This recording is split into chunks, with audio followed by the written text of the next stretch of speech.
Chapter 21 Dear little sister, I have a strange task before me to tell you of the fineness and greatness and goodness of a man I once told you was not good enough to save your life. I feel as if I must ask your forgiveness and his.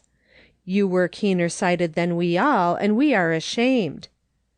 Jean, what will you say when I tell you that Jasper Holt lies in our guest chamber, your old room, dying, I am afraid? And that we have him to thank that our precious baby did not die a horrible death. Let me go back and tell you the whole story. After you went away, James had the most extraordinary change of mind about Jasper Holt I ever saw in him. He just turned right around and began to talk in his favor, even wanted me to invite him to dinner once. It was some business, of course, that he thought he could help him in, but he really got to liking him a little, I could see. I suppose it was that tournament and his riding so well, though I never could understand why men make so much of sports. But after it happened, you didn't hear nearly so many people talking against Jasper Holt. I think, too, your being so good as to ride around the track with him had something to do with it. People saw you were not ashamed, and they had a good look at him and saw the possibilities. They say he was asked, yes, just actually begged, to come in the next tournament and ride, but he wouldn't do it. He hasn't appeared that way since you left. He just went about his business gravely, and everybody began to have a lot of respect for him. They say he has done a lot of good to those men he has living on his place, and they simply worship him. Somebody told James there wasn't one of them but would give his life for him any day. Well, that's something, of course. Strange we never heard about it before. Why, people used to be actually afraid of him and his men. But he has been doing some splendid things here lately. When Mrs. Whately was left to look after her 5 little children, he took his full force of men over to her place and harvested everything, and fixed up things a great deal better than they were ever fixed up before, for Mr. Whately wasn't much of a manager. And when Lucy Whitcorn was lost for 3 days, he organized his men and went out and searched until he found her. They took hold of hands and marched across country, through the wheat fields, over every spot so they couldn't miss her. And her grandmother just put her arms around Jasper Holt's neck and cried and kissed him when he brought Lucy back asleep in his arms. But the greatest thing was when he made the raid on the saloons. Do you remember Slosson's and the 3 Geese? They used to have terrible carouses there. Slosson built a concert room over his saloon and advertised, had balls and dinners there, and the 3 Geese got a moving picture show over their place. And between them they made a pretty fair imitation of the bottomless pit in Hawk Valley for a while. People got together and talked about it, and said something ought to be done to stop it, and Sally White even started a petition about it and got some people to sign, but it was near election, and no one dared to do much. Then one night, when things were at their height, and there had been a shooting affair or two, we heard the silver whistle of Jasper Holt's men, and the whole cavalcade of them cantered by on horseback. They went like a streak on their dark horses, and they rode straight up to the 3 Geese and dismounted. Before anybody knew what was happening, they had marched into the bar-room and the concert hall and taken possession. They handcuffed everybody in the place and bound them, men and women, and then they set to work and emptied out all the liquor and turned the big fire hose into every room, till there wasn't a smell of whiskey left, and it was cleaner than it ever was since it was built. They went to Slosson's and did the same thing.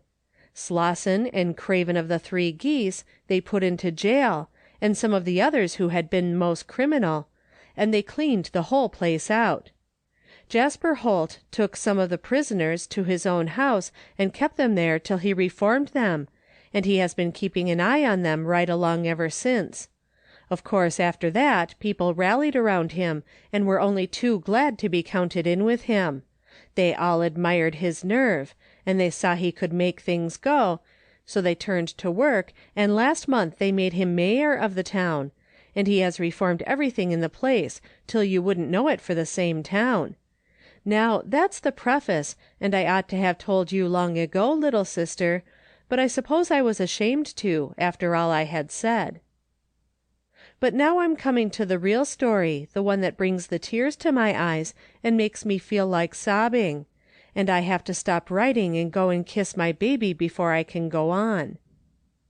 This morning, it seems a week ago, I sat at my desk writing my paper for the next club meeting. Baby was out in the yard in his white rompers and his little white hat, with his new red cart that James brought him from Chicago on his last trip. The window was open, and I could see him gathering leaves and carrying them in his cart to the sidewalk, where he dumped them in a pile at the edge of the road. I had been having a terrible search for a word in the dictionary, and when I looked up again, I saw Baby standing out in the middle of the road, working away with all his might to back up his cart, the way he saw the big carts do, and dump his leaves on the outside of the pile.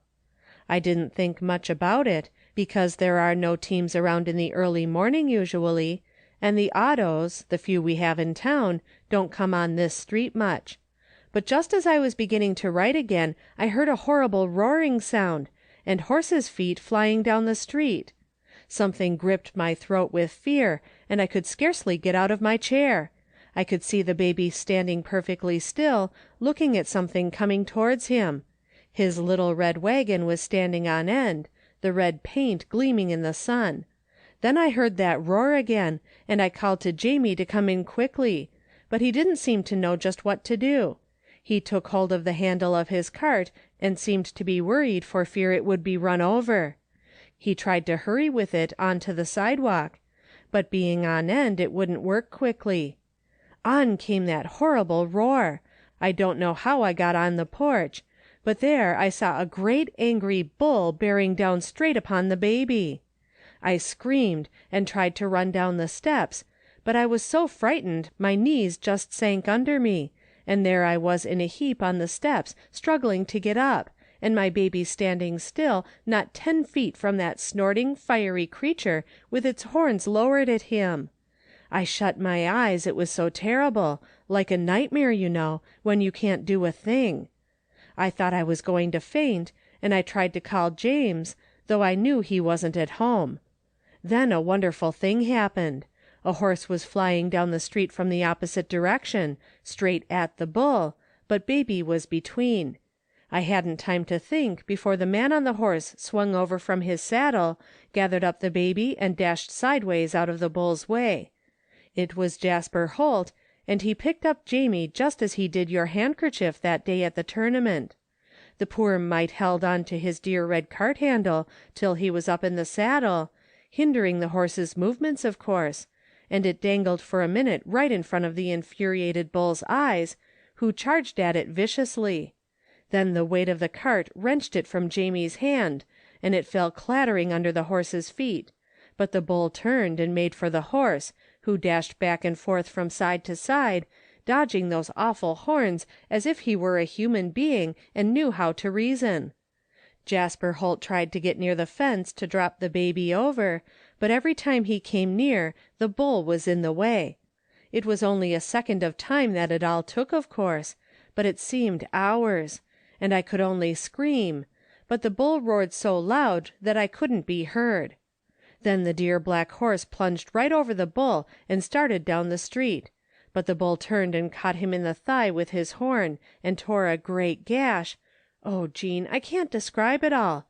It makes me faint even to think of it again. The horse stumbled on bravely for a few paces, but you could see he hadn't a chance with the bull any more, for he was crippled, and Jasper Holt saw it too.